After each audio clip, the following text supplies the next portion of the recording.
Robotics, কৃত্রিম বুদ্ধিমত্তা থেকে শুরু করে জ্বালানি, আধুনিক বিশ্বের অর্থনৈতিক অগ্রগতির যত বিনিয়োগ সম্ভাবনা সব ফিউচার ইনভেস্টমেন্ট ইনিশিয়েটিভের এক ছাতার নিচে।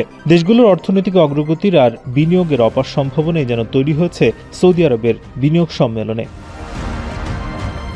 কিং আব্দুল আজিজ কনফারেন্স সেন্টারে দ্বিতীয় দিনের সম্মেলনে হাজির বিভিন্ন দেশের সরকারের প্রতিনিধি, বিনিয়োগকারী সহ নানাজন। কৃত্রিম বুদ্ধিমত্তা ও রোবোটিক্স কিভাবে আগামী দিনে উৎপাদন বাড়াতে সক্ষম হবে তা নিয়ে বক্তারা করেছেন আলোচনা। উঠে এসেছে এর মাধ্যমে নতুন কর্মসংস্থান কিভাবে বাড়বে সেসবের নানা দিক।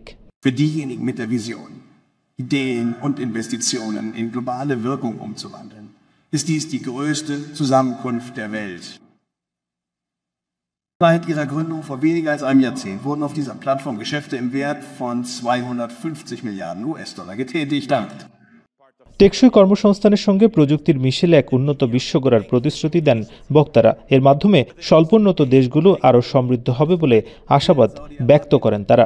Our team, the key to prosperity, captures the spirit of our time, because every society today is asking the same question: how can we build a future that is more sustainable, inclusive and humane? Future investment ইনিশিয়েটিভের যে দ্বিতীয় দিনের আয়োজন, সেখানে অংশ নিয়েছে বিভিন্ন দেশ। তারা খতিয়ে দেখছে আগামীর যে বাণিজ্যিক সম্ভাবনা সেগুলো, এবং এই প্রতিনিধি দল যারা উপস্থিত হয়েছেন তারা দেখছেন যে নিজেদের মধ্যে কতটা আসলে বাণিজ্য আরও এগিয়ে নেওয়া যায়। বলা হচ্ছে প্রায় $60 বিলিয়ন মতো চুক্তি সম্পন্ন হতে পারে দেশগুলোর মাঝে। নাজবুস সাকিব, এখন রিয়াদ, সৌদি আরব।